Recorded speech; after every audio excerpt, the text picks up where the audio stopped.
and welcome to the Medicine and Machine Learning Podcast. I'm your host, Raisa Kabir, and today's guest is Dr. Mushtaq Bilal. Mushtaq is a postdoctoral researcher at the University of Southern Denmark.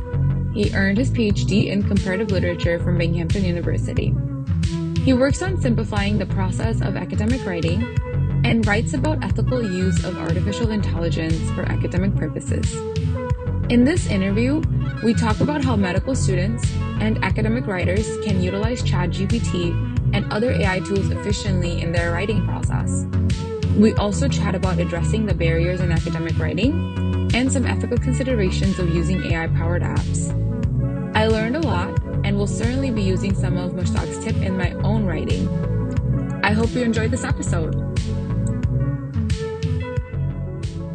Hi, Mushtaq. So we're going to start off with asking something that we ask all of our guests.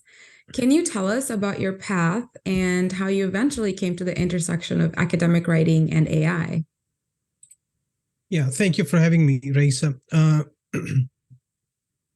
I submitted my dissertation last year in April, and after that, my wife asked me to create an account on Twitter. And I did create an account, and I didn't know what to do with it. So, it sat there, and then my wife made me tweet, and I didn't know what to write about, So then I started reading it, I was reading Twitter and, tried to see what Twitter was all about. And I had my PhD in the 19th century novel. My dissertation is on the 19th century Urdu novel during the time of British Raj in India. And I said to myself that, hey, Mushtaq, you have a PhD in literary genres, so how about you take Twitter as a literary genre, since it's a very, it's a text-based platform. And I started reading about Twitter and how Twitter works, what kind of content gets created, what kind of content gets, traction, and how content gets created. And it was like I read about it for quite a few months, and then I started writing about it. Then I had been writing for quite a few months before. So from April to August, I was writing on Twitter. In August, I moved to Pakistan to take up a teaching job because my visa had expired in the US. And then I was teaching this 101 course, like not 101, but very beginner level course on academic writing. And I thought to myself that, I want to teach my students how to use Zotero. And because Zotero is a good reference manager, it's free, and, I wanted most of them would not need, unless they go to grad school, but I thought, it's a good tool. At least they should know the name of this tool, of the reference manager, or at least they should know that there is a thing called reference and citation manager. So I prepared a tutorial, and then I didn't have access to the university, the LMS, the learning management system. So I thought I'll just put it up on Twitter. And that tutorial got like 1 million views, and, it went sort of, like viral at the time. And which was very surprising for me, because I had, just think of it that, you're writing about not academic writing, you're writing about not how research gets done, but you're writing about how you can automate references. It's like niche within a very small niche. And that went viral. And then I did quite a few tutorials on Zotero. And from Zotero, then I thought that, people liked this kind of tool. So then I started exploring other tools that could be integrated into Zotero. And then I started writing those tutorials, pretty lengthy tutorials. But the good thing was that I would write a tutorial, and the next day it would be discussed in universities in Denmark, in Sweden, in the US, in India. That was very, very, that was a very different kind of response that I would receive. Because if I wrote a paper, and last year I published three journal articles, and I don't think 3 people have read them. So, and it takes months and months to write a journal article, seek, reviewers' feedback, revise it, redo it and re-envision, reimagine. And it takes a lot of work and the feedback is very slow. But on Twitter, the feedback was like really immediate. And that got me thinking that I can have a different kind of impact than what I had imagined earlier. So, you do a PhD, you imagine the kind of impact you'll make is through your teaching or through your research.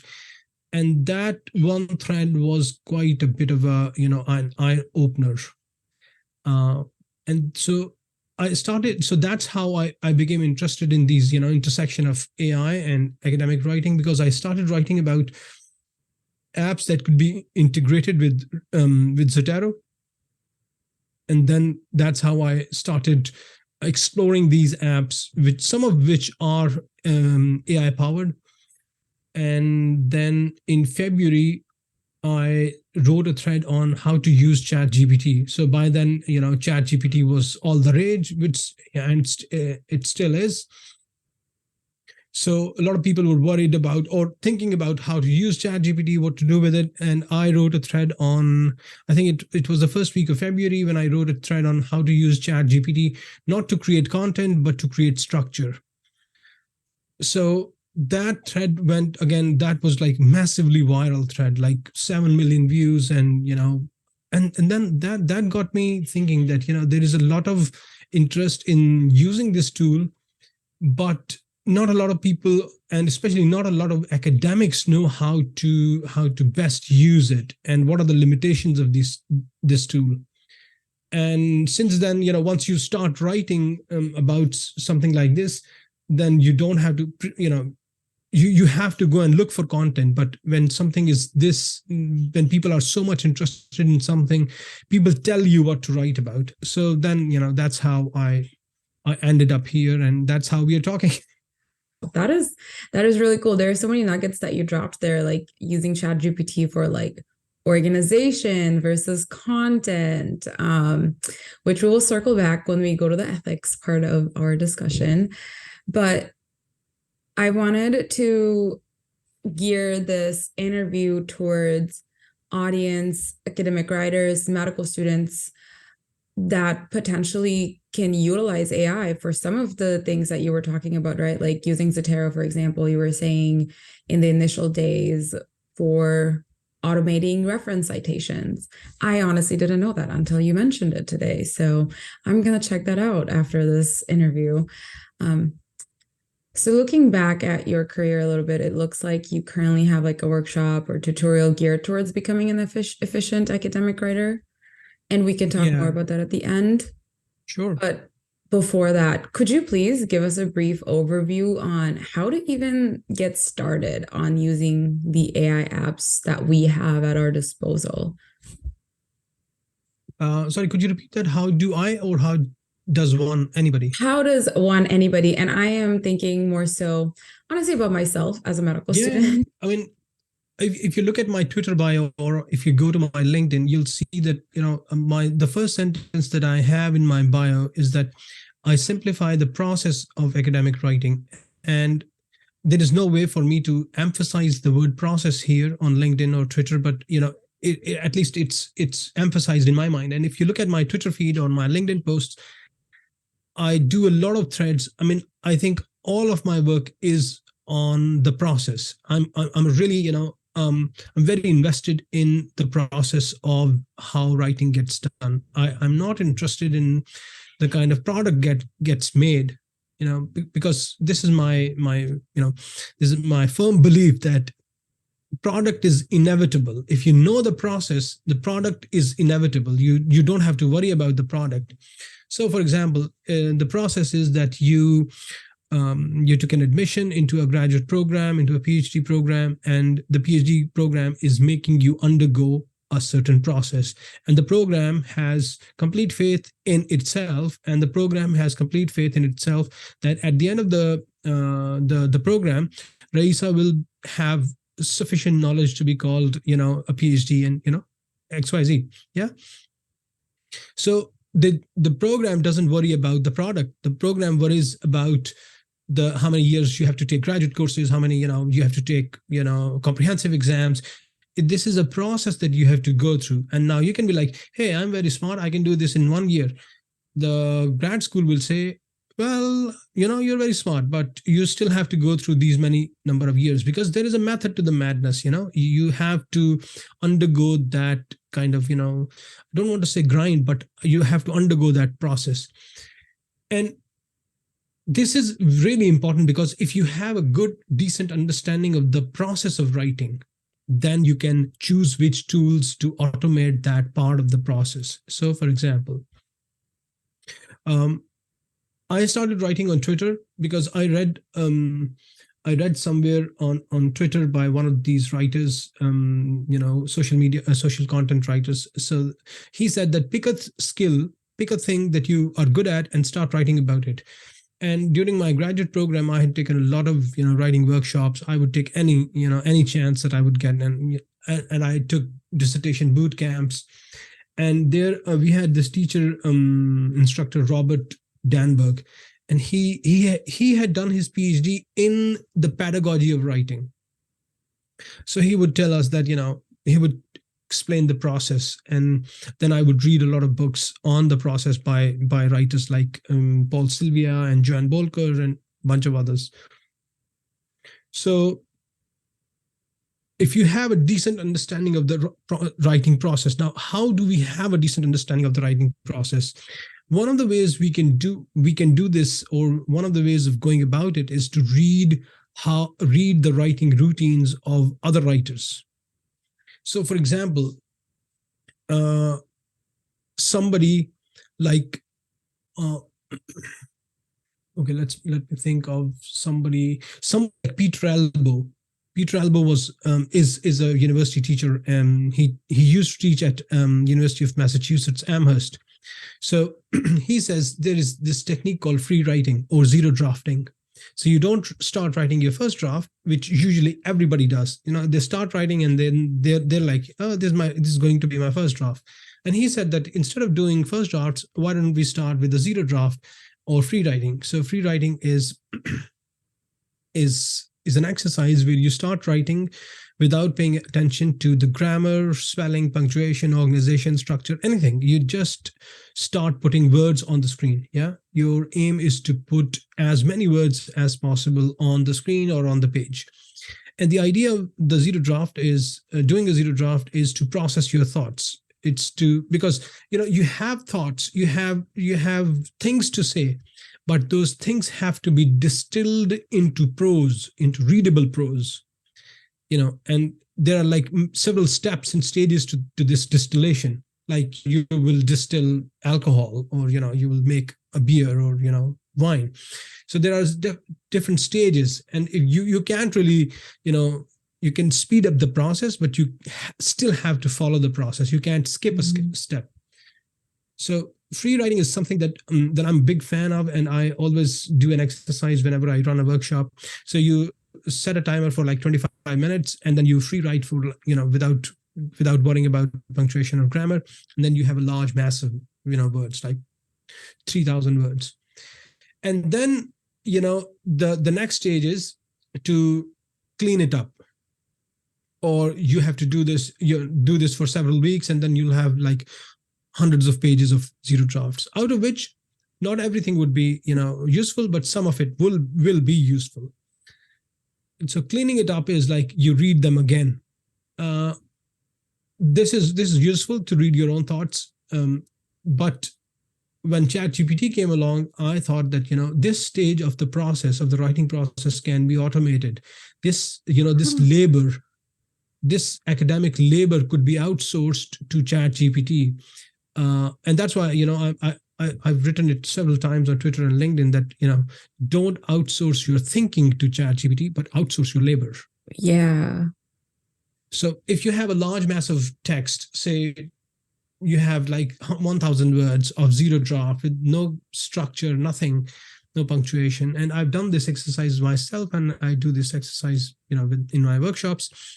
And you take that zero draft and you run it through ChatGPT with this prompt. So this is a prompt that I often use. I tell ChatGPT, I prime it first, it's like making an introduction. So I tell ChatGPT that I'm going to give you a zero draft, a free writing sample or free writing passage, extract of my writing with no organization and blah, blah, blah. Will you be able to rewrite it for me with, structure and organization? And then ChatGPT says, of course. And then I feed it the zero writing draft with this prompt that please rewrite the following, please remove redundant words and phrases from the following passage and make it cohesive and coherent. And within a few seconds, you get a very decent presentable draft of your writing. So before ChatGPT came along, I used to do it myself. And this is how people used to teach others. And so this is one aspect of academic writing where you have very low stakes, where you start writing very low stakes, and then you speed up the process very fast. Yeah. Yeah. This is like, go ahead. Sorry. So this is like, this is like having a good understanding of the stages of the writing process and then figuring out which tool to use to automate or make that stage efficient, and that's why, my tutorial my tutorial is titled Become an Efficient Academic Writer. I'm not telling you to become a great academic writer or, awesome academic writer. I'm just trying to tell you that you will do whatever you're already doing, but after this tutorial, you will be able to do that in a fraction of a time that you already spend. My mind is completely blown right now because I think, in high school and college writing classes, they do talk about that concept of free writing, but it's that exercise of like taking that free writing and then organizing it into your introduction, method, your body, discussion, conclusion, all of that. But I had absolutely zero idea that I could use ChatGPT to be like, hey, here's my word vomit. Clean it up and tell me what you think it is and give me a cohesive paragraph out of this. This is amazing. Oh my gosh. And I think that writer's block that I have personally, where I'm just like, well, yeah, I'm writing, but none of this makes sense, especially like when you're like writing a daunting paper with so many references, like, for example, the intro to any research paper. I can just see myself like doing that to ChatGPT and be like, hey, like, here's my word vomit. Please tell me what you think. This is amazing. Thank you, Mushtaq, for that little tip. Of course. Yeah, I've done several threads on it. So you can go and, copy the prompt also. So that's ChatGPT. How, obviously there are other tools out there to get organized in your writing. How do you keep up to date on the apps? And you said that like you have to understand the process first. You have to know the process first to know how you can get better, to know how to be more efficient. How do you usually stay up to date on the apps, and how do you recommend students to like explore the AI apps and the other avenues that are available to us? Yeah. How do I keep up? I don't think, there is a lot of hype around AI, but if you cut through the noise, you will see that there aren't too many original apps, being made available or being made, There are very few original apps. Most of it are like, incremental and, marginally incremental. So there's ChatGPT, and then somebody would, use the GPT-4 model, and then they will say, hey, you can't read a PDF in ChatGPT, but I will let you read a PDF. This is they put their interface over GPT-4 and voila, you have a new app. This is marginal increment. I'm not saying this is not very important work. This is absolutely important work. But then this is incremental and, marginally incremental. So I don't think it's very hard to keep up with these apps because there is a lot of noise and hype. But if you cut through that, you'll see very few apps are useful. And I think people find my content useful because I on a daily basis, I cut through that noise. So, people tell me that, hey, every day I get like 5 to 6 messages that I made this app, can you write about it? Then I test it out, and it doesn't stand, it doesn't answer my question, or it doesn't work properly, or it's not functional enough. And people are, I don't know if you're familiar with this term called MVP, minimum viable product. So you have the minimum viable product, and you put it out so that you can iterate, and you can improve on it. Well, sometimes the level of improvement is a lot that is needed. So I think this is my own understanding, that people follow me on Twitter, or people find value in my work because I only write about the apps that many people will find useful. And of course, when I write about an app, it's I'm also writing to seek feedback on, because I'm a humanities scholar, and I don't do any quantitative data analysis or systematic reviews like you folks in the medical field would do. So I want to test out, how my colleagues in other fields are thinking, or what they're thinking, or how they feel about this kind of tool. So I write about these apps on a fairly regularly basis, and then only the apps that get overwhelmingly positive approval across disciplines and fields and geographies, only those apps, make it to my tutorial. So that's how, like shifting, what's the expression? Sifting needle from the haystack. I think it's, yeah, something like that. Yeah, you're right. I just want to, the other thing that I want to say about keeping up with it, once you have built enough following on LinkedIn or Twitter, then people tell you that how the field is, moving forward.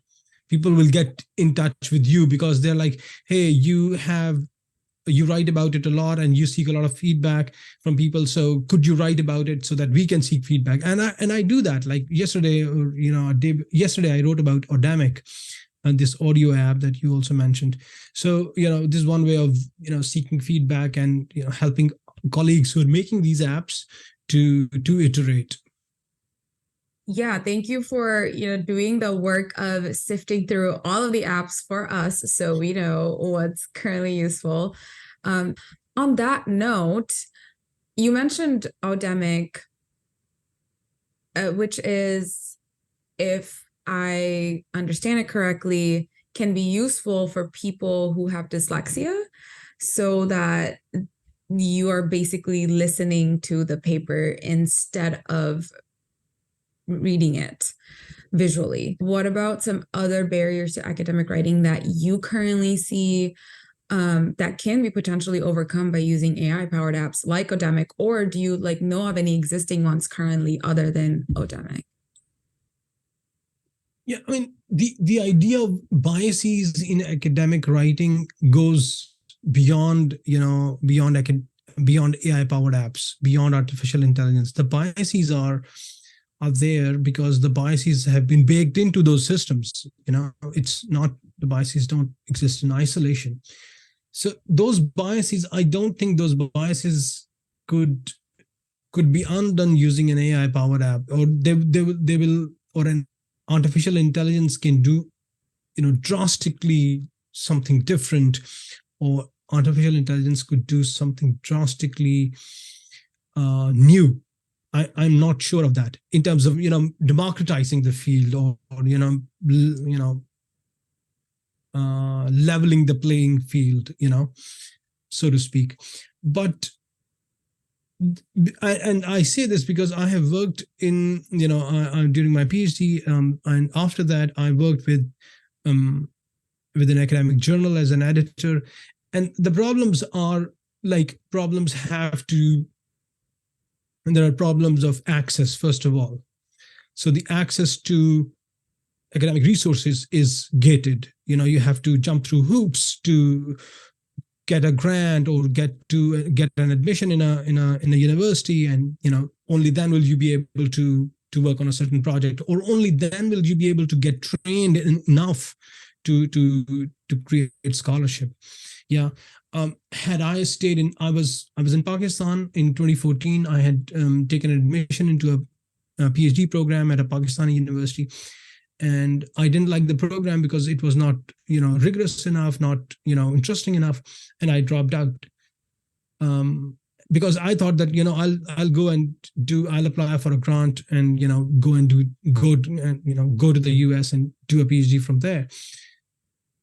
But if I didn't have this kind of sense of climbing up the academic social ladder, then I would have stayed there, and my training would have been like many of my colleagues. And I used to joke with them that we are not going to become doctors. We'll, after this PhD, this kind of PhD, we'll become quacks. So this barrier has nothing to do with artificial intelligence. Then there are barriers in terms of gender and race and ethnicity and many other factors. What I would say, though, that artificial intelligence could be used by folks like us on the peripheries of global academia. It could be, these apps could be used creatively to try to level the playing field, or we can seek help of these apps. So, for example, I'll give you this example because this is quite close to my experience. When I first applied for a Fulbright grant in 2015, I made it to the interview, and because I had never interviewed for a grant, or I had no role models, or I had no mentors, I didn't know what they were going to ask me during the interview and how to prepare for the interview. I had absolutely no idea. And I just went there. I didn't have a jacket on, no tie and nothing. And, I just went there in a pair of khakis and white shirt. And there were very simple questions. Tell us about yourself. Why are you interested in this? And I couldn't answer them perfect, not perfectly, but I couldn't answer them appropriately because I didn't know that kind of, environment or what the protocols of an interview were for a grant like that. So I couldn't make it. I got rejected in the interview. The next year, I applied again, and the next time I had a fairly decent idea of what was going to be asked. So I prepared answers to those questions, and I had memorized them. And then I wore a suit and a tie and everything, the whole 9 yards. And then I got the grant. And when ChatGPT came along, one of the first things I did with ChatGPT was to ask it to give me 10 questions that could be asked in a Fulbright grant interview. And it gave me 10 questions, and 7 out of those questions were actually asked of me in the interview. Now, had I had access to ChatGPT, a tool like that in 2015, I would have been much better prepared. Yeah. Yeah. So it's like, but then you have to, ChatGPT or artificial intelligence, these are like tools, and you have to know how to use a tool, and you have to have a good head over your shoulders to understand the limitations of the tool also, I'm going to synthesize what you said. The biases are baked into the system, and we can't necessarily overcome them, but we can for sure utilize it and work on making the utilization of these products more available for people to at least try to level the playing field. Yeah, absolutely. You're absolutely right. And that's why I that's why I often say that, hey, people are worried about ChatGPT, but I'm happy. This is good. This is a good thing. There is potential. Anything that helps me is a good thing, Right. And, your story reminds me of my experience similarly in academia. And I'm just sitting here, I'm like, whoa, so many of us have similar experiences. I remember as a 17-year-old, I had a college interview.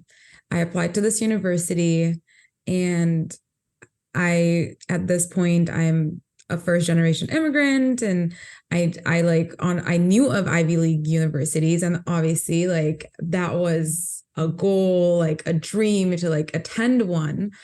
And I go to this university. I was so privileged to have this interview, and I was so excited. My entire family was so excited that like I have this interview to even like go talk to them. It was like the second line in the process to get admissions. Like they had obviously looked at my app. They thought I was capable enough to like interview with them in person. This was 2013, and I show up 17-year-old, like clearly not the best dressed, not the best prepared for the interview. Similarly, I had no idea what they were going to ask me.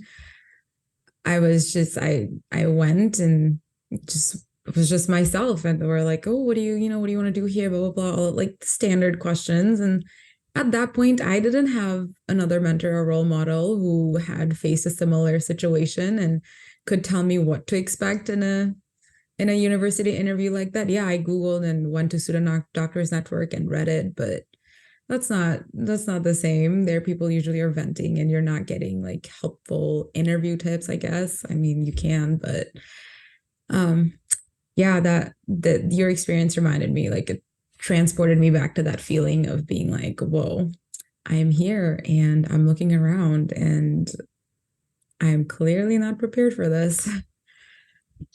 Yeah, I mean, it's as you may have experienced yourself, the questions are fairly standard, and there is a fairly standard protocol of answering those questions. You package those questions, answers, and if you go to a mentor, and if you go to any mentor worth their salt, they will tell you that, you draft your answers, then you practice them, and then you edit them, and then you make them punchier.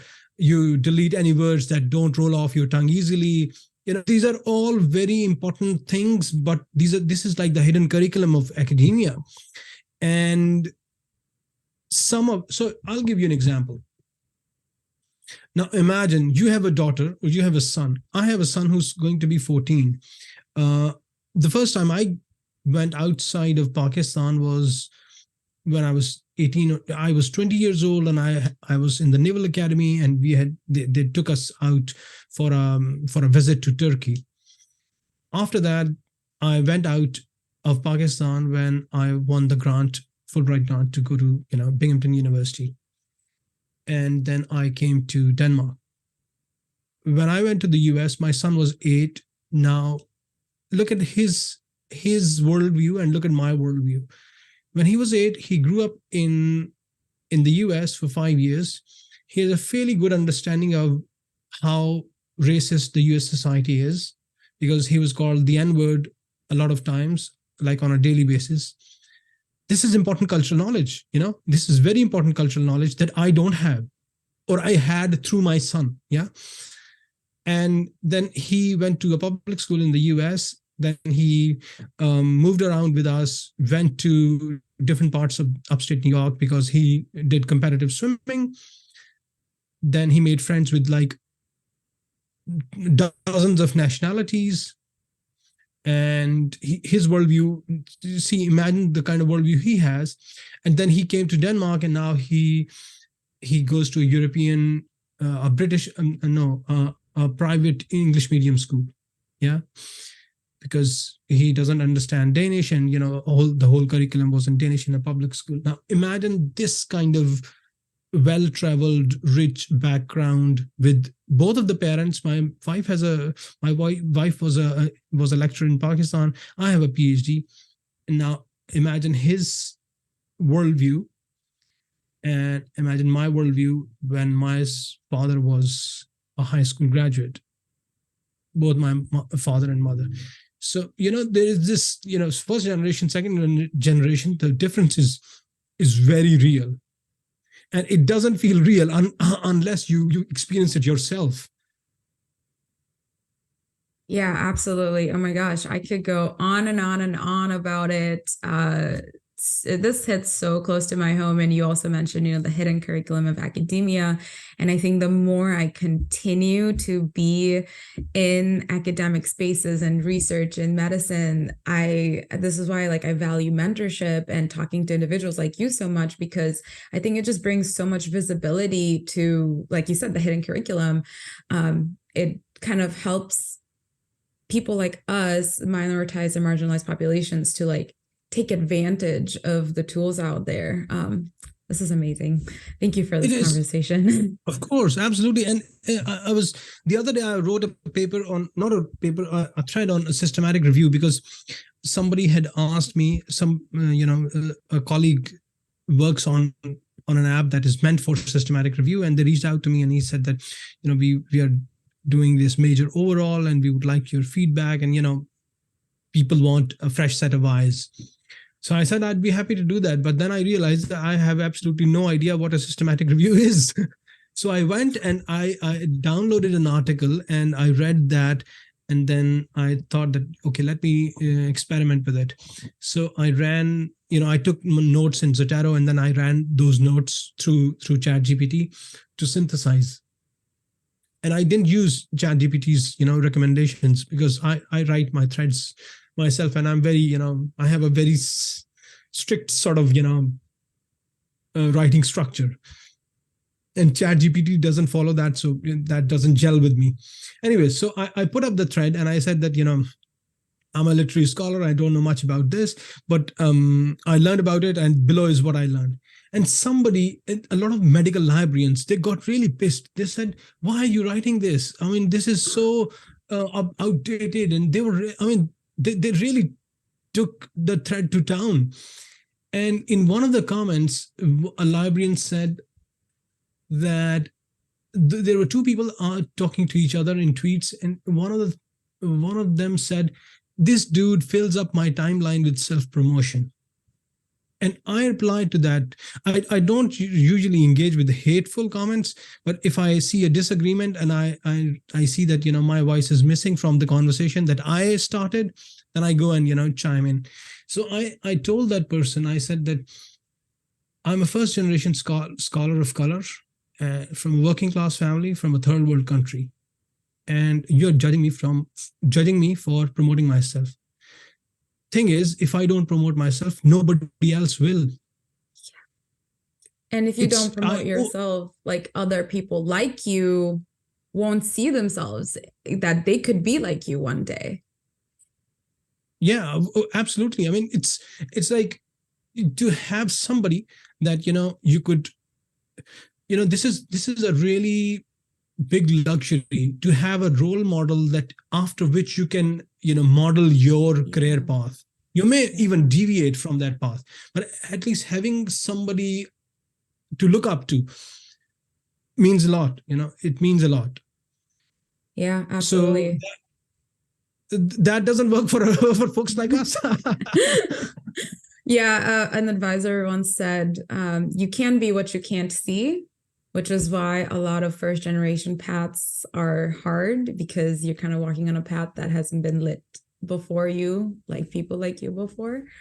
Very interesting. I'll give you this example. You mentioned Ivy League. I'll give you an example of the worldview, the difference in the worldview of me and my son.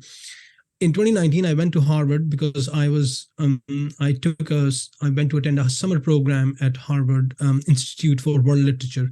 So I was in Binghamton, and Binghamton has this affiliation with Institute for World Literature at Harvard. And, every summer people from all over the world and universities, they go to this institute. And I took my son and my wife there. It was the hottest summer, in the written history of Boston. So, and during the summer, we went there, and I went there with this idea, preconceived notion of this being an Ivy League and, top university in the world. And when we were walking in the Howard Yard, my son said that, I don't think this is a very well-kept place. he said that, this place looks dirty, because he could see the construction work that was going on and all the, mud and, puddles of water that were there. I was standing right there. My eyes could not see those puddles because I was so enthralled by the prestige. See what I mean? Yeah. Look at the difference in the worldview. Yeah, for sure. Oh my gosh, I have goosebumps right now. This is an amazing conversation. Yeah, I mean, and he said, when I said,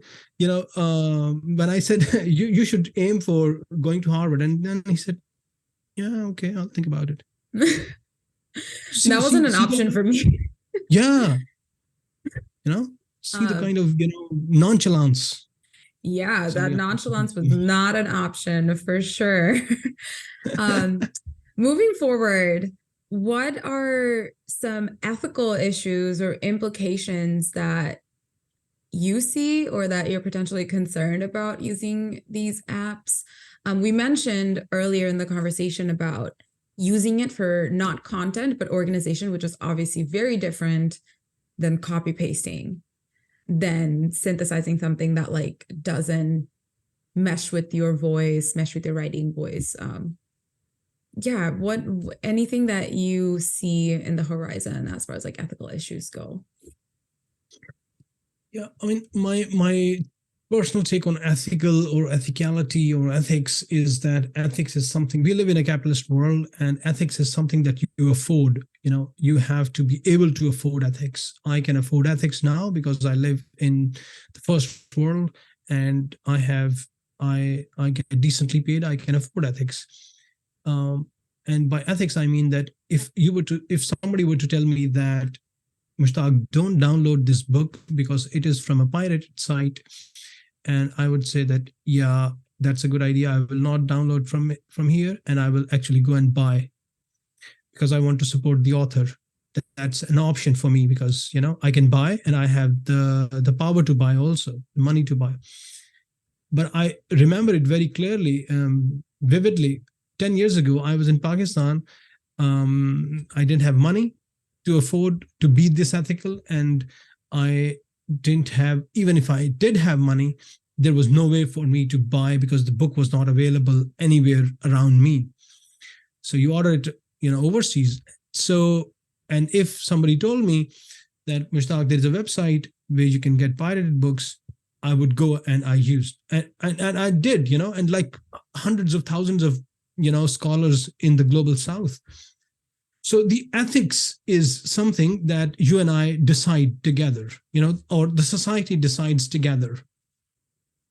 So the ethics, the Committee on the Publishing Ethics, they have decided that if you use an AI app like generative AI app like ChatGPT, you can use it to improve the structure and readability of your writing, and then you'll have to disclose that you use this app.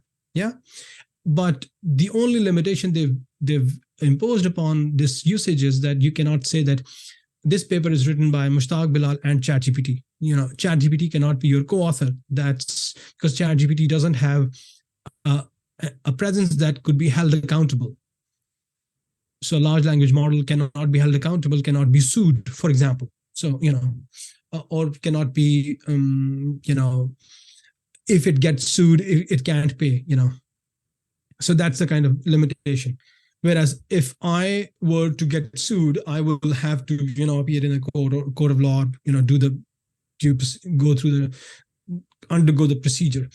So this is a limitation, I think, that the Publishing Ethics Committee has imposed. And, Elsevier, publishers like Elsevier and Cambridge University Press and many other publishers, they have followed suit. So, and then again, you have to realize that these publishers, there is one way of looking at it is that they are serving the community.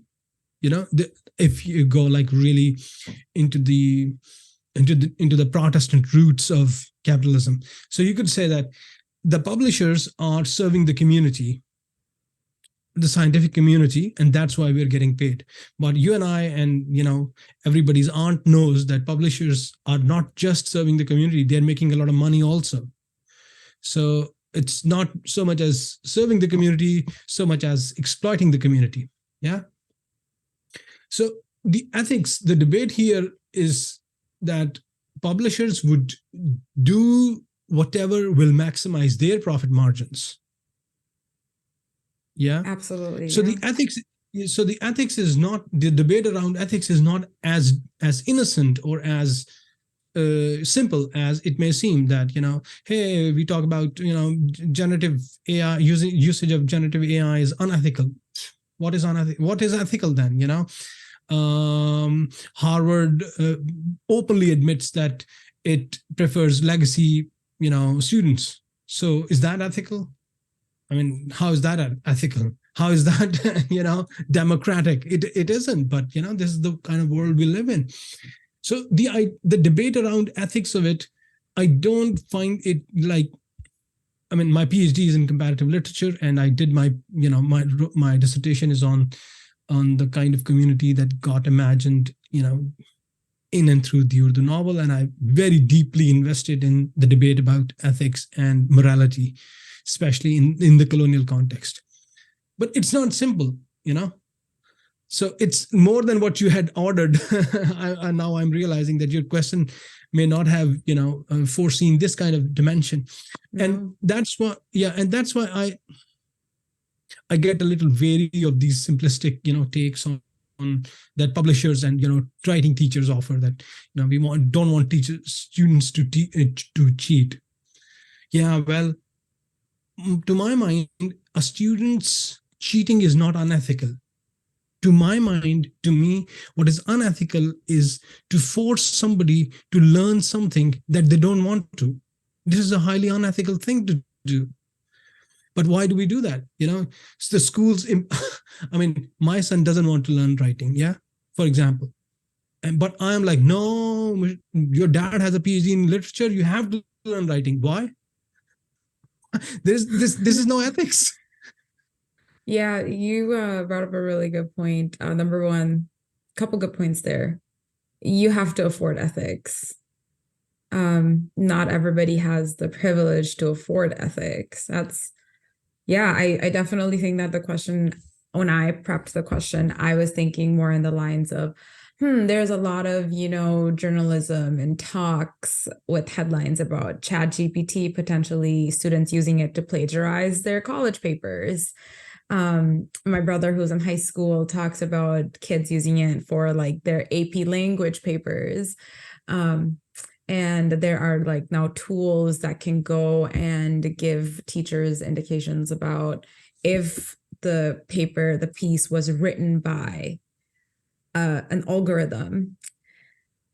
So I think the question was more about like plagiarism. Yeah. Any thoughts you have on that? On plagiarism, I think there's a difference between plagiarism and the usage of generative AI. If I'm using generative AI, I'm not plagiarizing anybody's text. There is no source that I could attribute my text to. Yeah. Good point, yeah. It's one thing that if Raisa Kabir has written a paper and Mushtaq Bilal goes and takes a paragraph out of your paper and then without attribution, proper attribution, uses the text as if it's mine. That is plagiarism. Yeah. I think plagiarism is the root word for plagiarism is a Latin word that literally means kidnapping, Latin or Greek word. Yeah.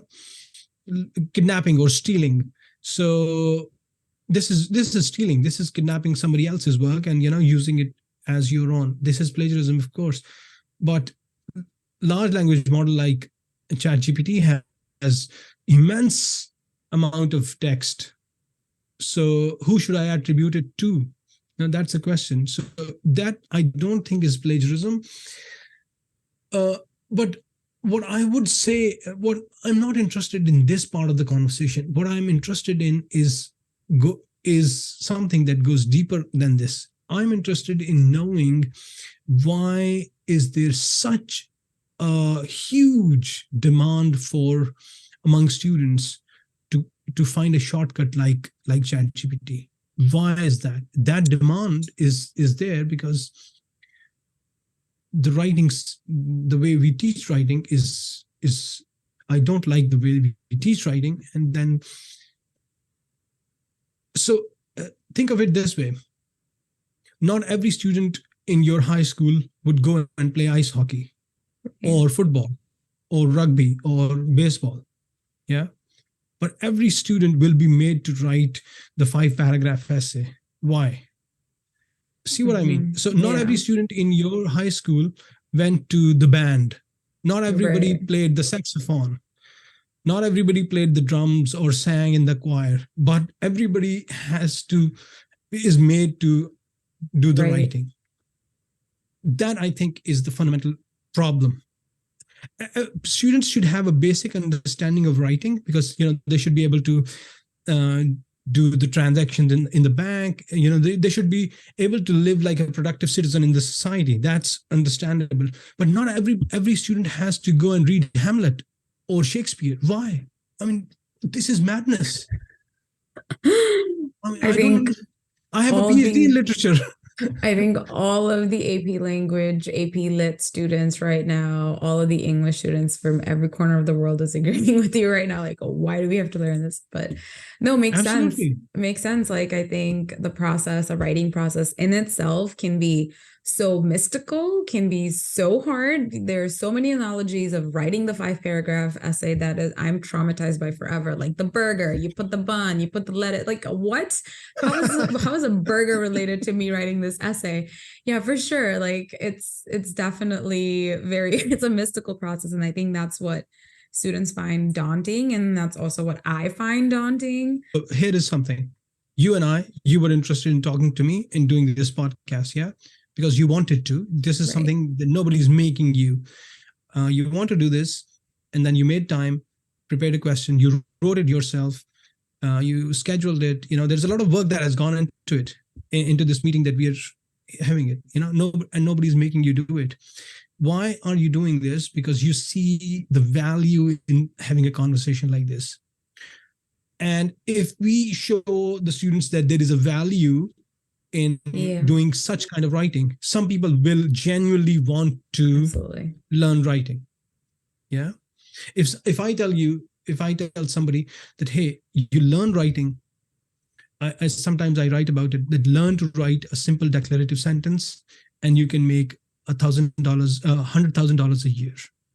It's good money. Yeah. Yeah. If you just learn how to write a simple declarative sentence without trying to sound smart or funny or satirical or anything, simple declarative sentence like, it is raining outside. This table is made of wood. These are very simple sentences, but I'll tell you, as a writing teacher and as a writer myself, it's very hard to resist the temptation to sound clever. Yeah, absolutely. There is this, I take writing as a very different kind of a process, and my take is a little different. Maybe that's why people find it useful. I know for sure. That's why I definitely have been finding it useful. All right. I know we are nearing the end of our conversation here. So I wanted to end the conversation before I ask you one last fun question, but before we get to the fun part, I wanted to ask you about, just give you the space to talk about your services that you have for academic writers and what that entails, and why should somebody take your tutorial? Yeah, that's a good question. And I have a tutorial that's called Become an Efficient Academic Writer with AI apps. It's available at efficientacademicwriter.card. That's with CARRD.co. And I have another tutorial that's Zotero tutorial, because a lot of people ask me to put my all the tips on Zotero in a tutorial. So the main tutorial that I have I think that's being used by more than 1,200 people in universities across the world, from the US to Brazil to Turkey to Denmark, India, Pakistan, Nigeria, many other countries. And in universities like, Harvard and Stanford and Oxford and, Columbia. So why should one buy this tutorial or use this tutorial? The idea here is the tutorial will teach you, the tutorial will not teach you how to reinvent the wheel. You already know that. The tutorial is meant for a writer who wants to optimize their writing process for speed. So it has 2 tips like the one I told you earlier about ChatGPT, writing a zero draft and running it through ChatGPT. And then the tutorial has like several other prompts for ChatGPT. And it has very not lengthy, but it has really detailed workflows with screenshots and detailed instructions, how to do, how to integrate Research Rabbit with Zotero to speed up your literature review, and then how to take notes within Zotero so that you don't have to link your citations to your bibliography. It gets automatically linked, and then when you have to prepare your bibliography, you don't spend 3 days on it. You just press one button and all your bibliography is ready. So these are like, you are already preparing a bibliography and you probably do it manually, and it takes you a lot of time, but the tutorial will teach you how to do it in like 5 seconds. Yeah, awesome. That would save a lot of time. That is the purpose. I'm definitely going to check it out for myself. Just like your earlier tidbit about like using ChatGPT for like organizing my thoughts, like, oh my gosh, like I'm going to check that out. But I briefly looked at your website and I saw the reviews from other people and all these other academic people. And I saw people from medicine in it. I'm like, all right, okay, people do find this useful. So definitely worth the hype. Yesterday I did this talk at the University of Southern Denmark, my university's Department of Molecular Endocrinology. So I had no idea what they did, and I can't even spell endocrinology. But apparently they found the talk very useful. So. Oh yeah, for sure. I think in the academic rigorous writing, the whole rigorous process of learning science, I think writing can sometimes be like a second thought, but I personally find that's what I struggle with. I struggle with science too, but like not as much as I do with writing. So I'm excited to like use some of these advices that you have for us to see how it goes. And I'm definitely going to reach out to you and let you know how that goes. And then looking forward to your feedback. So the last question that I have is more of like a fun question. What, you are such like obviously a very busy individual and have such great ideas about writing and literature, and that occupies a large headspace for you. But other than that, in just general life, what brings you joy? How do you keep your sanity? Any hobbies? Anything else you'd like to talk about? Oh, that's a very difficult question. But what brings me joy? My work ethic is very, my work ethic is very Protestant. I have, the idea, I think, of joy is for me somehow related to the kind of work that I'm doing. So, or I do, or anyone does. The idea of joy is like, you serve a community and the community rewards you in a certain way, and that's where your joy lies. It's very Protestant, Calvinist. I know the roots. I know. I read about it, so that's why I know how the wheels in my head turn. It's very self-aware. It's very self-aware. But other than that, hobbies. That's a very difficult question. Hobbies. I don't think I have a hobby. I think the collective academic, postdoc, graduate world, all the students, I think, are being recognized right now, because this is exactly how I feel when I go to any interviews and they ask me, so what do you do for fun? And I'm like, after studying for 8 hours and then working on research and working on extracurricular, what do I do for fun? Yeah, I think that lies in my work. I think I sleep for fun. That's what I do. Yeah, absolutely right. But I would say one thing that that's something somebody like me takes for granted. But while during the conversation, it came to my mind that I actually do like having a conversation with my son for two reasons. One is that he doesn't take any prisoners. He's like, if he doesn't like anything, what I'm saying, he disagrees, he's just going to give it to me straight. He's like, hey, you don't know what you're talking about. So, and we don't keep that father-son barrier, between us. So he's very good communicator there. And if he asks me something that I want, can you explain this idea or a concept in math or science? And then if I do a good job, then he will tell me that he'll say, that is a very good explanation, and I think you can be a good teacher. So it's and that I take very, that's a very refreshing take. I really like talking to him because he doesn't take any prisoners. And then I realized that maybe I've not done a bad job as a father. Oh. So that means a lot. That is so wholesome. Oh my gosh. Thank you, Mushtaq. That is such a nice way to end this conversation. I really appreciate your time with us and for all of the advices that you have. So many things you said, like I mentioned during the interview, has hit close to me. Hands down, one of my favorite interviews I've done. So thank you for taking the time to talk to us. Thank you, Raisa. Thank you. It was wonderful. I had a lot of fun doing this conversation.